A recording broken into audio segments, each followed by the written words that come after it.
Good morning students. आज हम आपका धातु व अधातु के चैप्टर का एक छोटा सा टॉपिक रहता था, संक्षारण।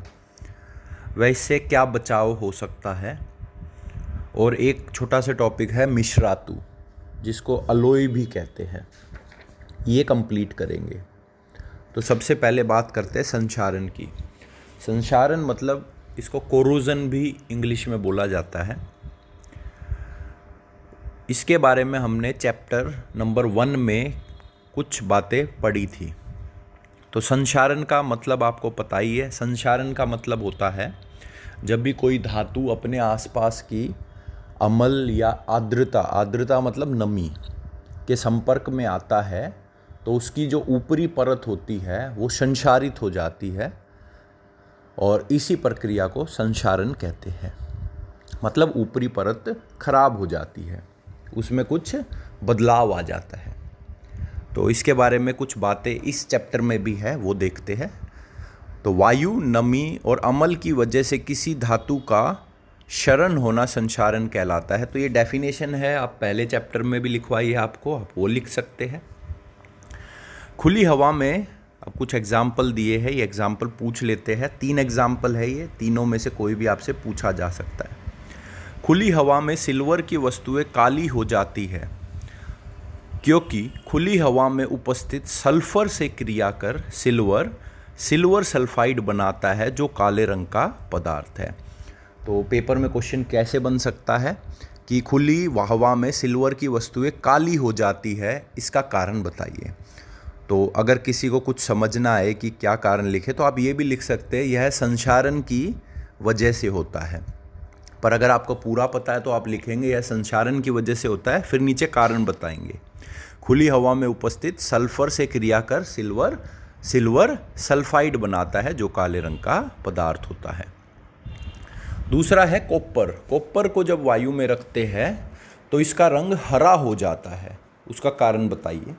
तो कॉपर वायु में उपस्थित आर्द्र कार्बन डाइऑक्साइड, आर्द्र का मतलब होता है आपका नमी और कार्बन डाइऑक्साइड से क्रिया कर कॉपर कार्बोनेट बनाता है, जो कॉपर की भूरे रंग की चमक को,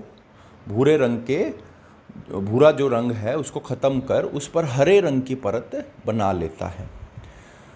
और ये हरे रंग की परत होती है कॉपर कार्बोनेट। ये आपको पता होना चाहिए। ये सवाल सबसे ज़्यादा पूछा गया है कि जब कॉपर को वायु में रखते हैं तो इसका रंग हरा क्यों हो जाता है, और हरा रंग किस पदार्थ के कारण होता है। तो कॉपर कार्बोनेट के कारण होता है, और हरा क्यों हो जाता है, संक्षारण के कारण आप कह सकते हैं।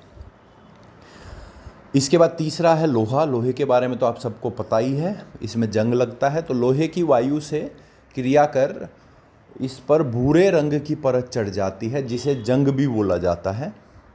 यह जंग आयरन या फेरिक ऑक्साइड की परत है। तो ये भी पूछ लिया जाता है कि जो लोहे के ऊपर जंग लगता है वो परत में कौन सा पदार्थ होता है। तो आयरन ऑक्साइड या फेरिक ऑक्साइड आप बोल सकते हैं।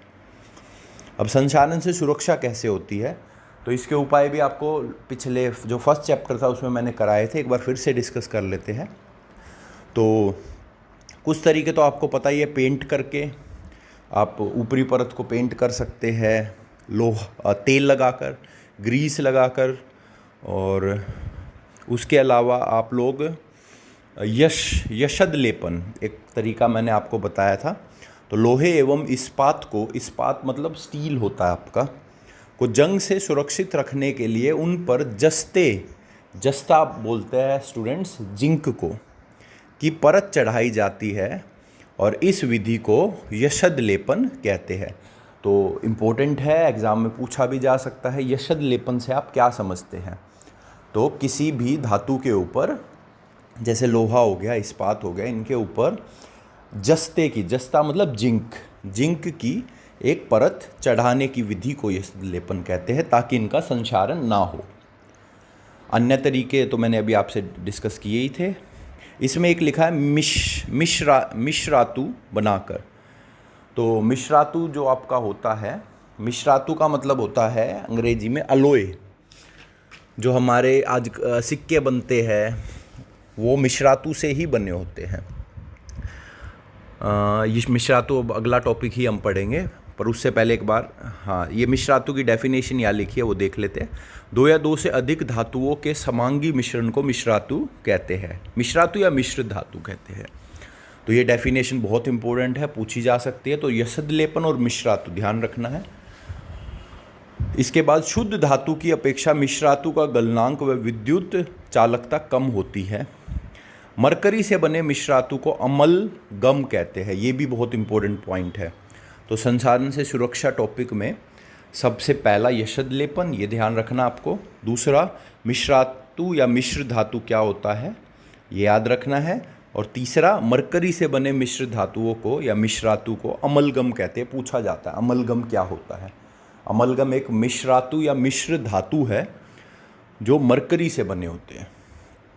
अब कुछ मिश्र धातुएं या मिश्रातुओं के उदाहरण आपके आगे हैं जो एग्ज़ाम में पूछे जा सकते हैं। सबसे पहला है इस्पात। मैंने बताया था इस्पात का मतलब स्टील होता है। तो ये कैसे बनता है, तो लोहा, क्रोमियम और निकल से। तो लोहे में क्रोमियम और निकल को जब मिलाया जाता है तब ये बनता है। उसके बाद है आपका दूसरे नंबर पे पीतल। पीतल जिसको अंग्रेजी में ब्रास भी बोलते हैं। तो ये कॉपर और जिंक से बनता है। कॉपर मतलब तांबा, तो तांबे को कॉपर भी कहते हैं और तांबे को ताम्र भी बोला जाता है, आपको ध्यान रखना है। तो पीतल तांबे और जिंक से बनता है। ये एक मिश्रातु है, मिश्र धातु आप कह सकते हैं। फिर कांसा है।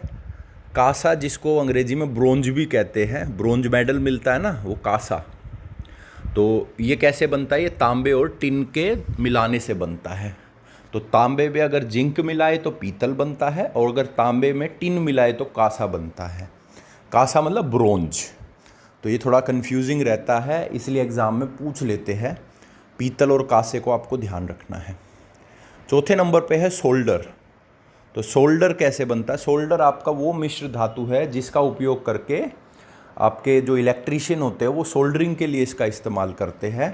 जो आपके यंत्र है, जो आपके इलेक्ट्रॉनिक यंत्र होते हैं, उनमें अगर कोई ख़राबी होती है तो उनको जोड़ने में इसका इस्तेमाल होता है।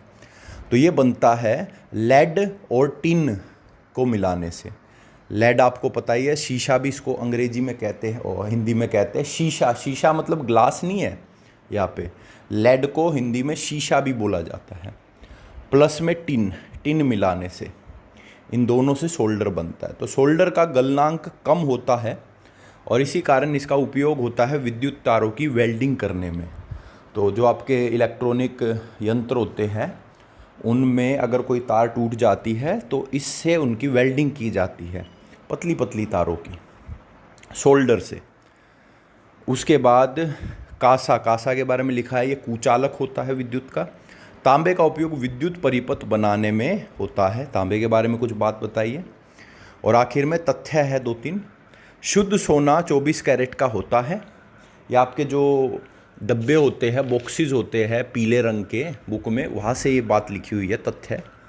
आभूषण कैरेट सोने के बनते हैं जिनमें 22 कैरेट सोना व शेष 2 कैरेट चांदी या तांबा मिलाया जाता है।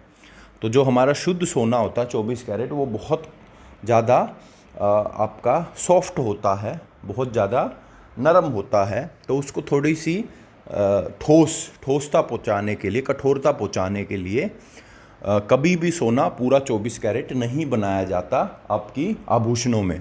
वो 22 कैरेट होता है, 2 कैरेट उसमें मिलावट की जाती है चांदी की या तांबे की। तो स्टूडेंट्स ये था आपका बचा हुआ टॉपिक। तो यहाँ से सवाल बनता है पेपर में, इसको छोड़ना नहीं है। आपसे पूछा जा सकता है, जैसे मैंने बताए थे आपको कि सिल्वर का जो रंग है वो काला क्यों हो जाता है, या कॉपर का जो रंग है वो हरा क्यों हो जाता है।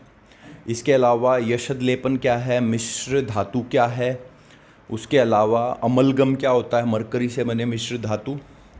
और फिर कुछ मिश्र धातुएं जिसमें आपसे पीतल और तांबे और सोल्डर, ये तीनों बहुत ज़रूरी है। इसके अलावा सोल्डर का इस्तेमाल कहाँ होता है, और आखिर में आपको एक तथ्य मैंने बताया। तो ये था आपका धातु और अधातु का लास्ट टॉपिक। तो इसके साथ आपका ये जो चैप्टर का एक छोटा सा हिस्सा बचा था वो मैंने फिनिश कर दिया है। तो आप लोग इसको रिवीजन कीजिए, इम्पोर्टेंट है, यहाँ से 1-2 नंबर का सवाल बन सकता है। Thank you.